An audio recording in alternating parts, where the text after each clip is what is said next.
Integritas adalah kunci utama dalam mencegah penyalahgunaan wewenang.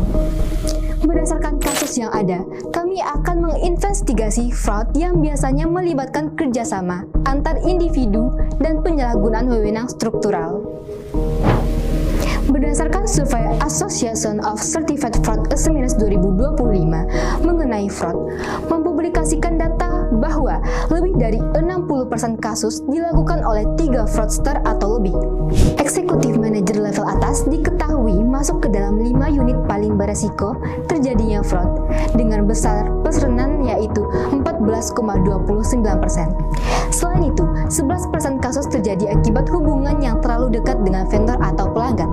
Alasan seseorang melakukan fraud menurut Donald R. Krause tahun 1953 terdiri atas 3 elemen utama atau dikenal dengan istilah The Fraud Triangle, yaitu adanya tekanan, kesempatan, dan rasionalitas. Lalu, bagaimana kasus ini dapat diungkap? Kami menyusun 6 langkah yang digunakan untuk membuktikan kecurangan, yaitu yang pertama ada pra-perencanaan, perencanaan, pengumpulan bukti, evaluasi bukti, dan pelaporan. Tanggal 4 Januari 2024, Kementerian ABC menerima aduan terkait dugaan penyimpangan yang dilakukan oleh saudara FH dalam pembangunan gedung. Berdasarkan aduan tersebut, kami memperoleh informasi sebagai berikut. Pada tanggal 31 Desember 2023, pembangunan gedung dinyatakan rampung 100% berdasarkan berita acara serah terima antara PT UBA dan Kementerian ABC dengan nilai realisasi sebesar 50 miliar.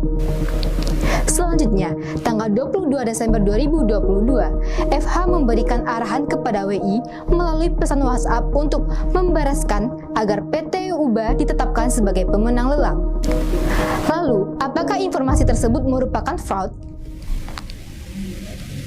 Oleh karena itu, kami tim audit investigasi akan mengungkapkan kasus dugaan penyimpangan proyek gedung Pusdiklat Kementerian ABC di Kota Biru. Untuk dapat membuktikan apakah informasi tersebut adalah fraud, maka kami mengukur berdasarkan kecukupan informasi yang memenuhi kriteria 5W plus 2H, yaitu sebagai berikut. Berdasarkan informasi awal tersebut, maka kami menyusun 3 hipotesis utama. Yang pertama, adanya indikasi kolusi dalam proses lelang. Yang kedua, penerimaan gratifikasi berupa hadiah dan fasilitas oleh pejabat yang terkait. Serta yang ketiga, interaksi mencurigakan yang mengarah pada praktik suap antara penyedia jasa dan pejabat kementerian. Maka, dari ketiga hipotesis tersebut, fraud yang terjadi mengarah kepada korupsi. Setelah memperoleh informasi awal dan menyusun hipotesis, kita masuk dalam pengumpulan bukti dan evaluasi. Lalu, apa yang harus dilakukan? Pada tahap ini, kami menggunakan 4 prosedur audit. Yang pertama, pemeriksaan dokumen dilakukan untuk menganalisis kontrak, notulen, evaluasi, berita acara, BAST, hingga bukti digital percakapan WhatsApp. Yang kedua, wawancara kepada pihak yang terlibat untuk menggali motif, mengonfirmasi dugaan, dan memverifikasi informasi. Selanjutnya yang ketiga, konfirmasi dilakukan kepada pihak eksternal seperti biro perjalanan dan penyedia barang atau jasa. Serta yang terakhir, pengawasan langsung dilakukan di lokasi proyek untuk menelusuri bukti fisik termasuk rekaman CCTV dan keterangan saksi. Selanjutnya, bukti yang telah terkumpul dievaluasi untuk memastikan kebenaran dan keterkaitan dugaan adanya penyimpangan.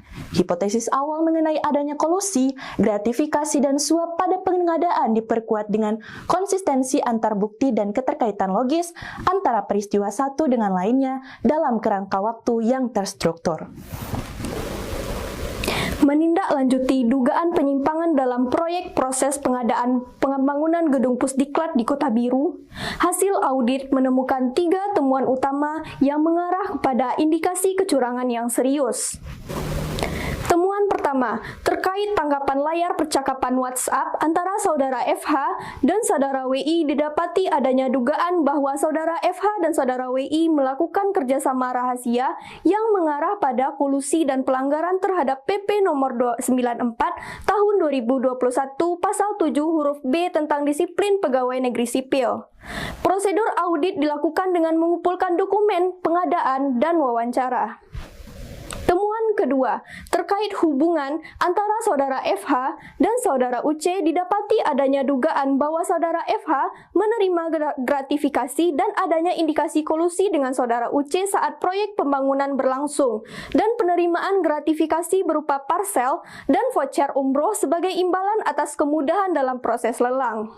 Temuan ini melanggar Undang-Undang Nomor 20 Tahun 2001 Pasal 12B Ayat 1 dan Pasal 3, serta Perpres 54 Tahun 2010 pengganti Kepres 80 Tahun 2003 dan PP Nomor 16 Tahun 2018 Pasal 12 Ayat 2. Pemeriksaan dokumen digital dan wawancara pihak terkait termasuk konfirmasi kepada Biro Perjalanan dan penyedia parsel untuk menelusuri identitas pemberi nama dan serta cara pembayarannya.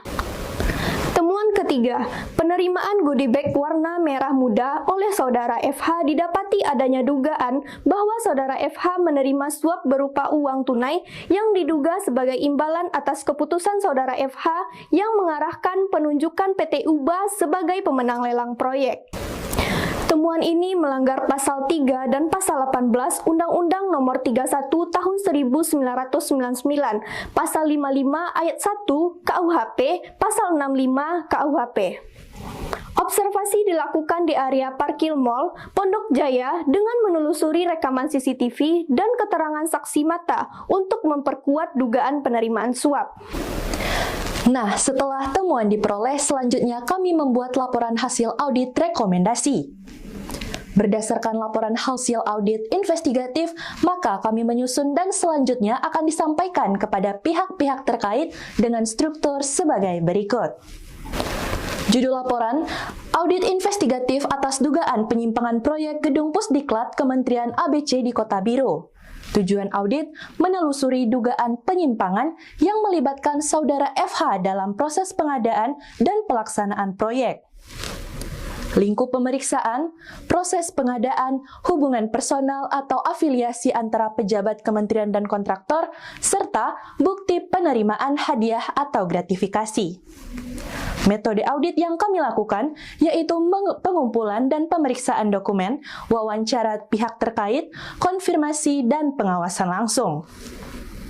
Temuan utama yang diperoleh yaitu kolusi dalam proses lelang oleh pejabat internal, dugaan gratifikasi dalam bentuk barang, uang dan voucher umroh, hubungan tidak profesional antara pihak kementerian dan penyedia jasa yang mengarah kepada suap.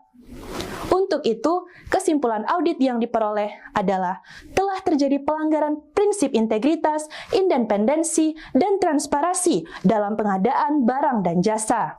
Bukti yang ditemukan mendukung bahwa Saudara FH melakukan penyimpangan jabatan dan patut diduga melanggar hukum. Kami juga memperkirakan dampak kerugian negara dari penyimpangan ini adalah sebesar 100% realisasi anggaran atau sebesar 50 miliar.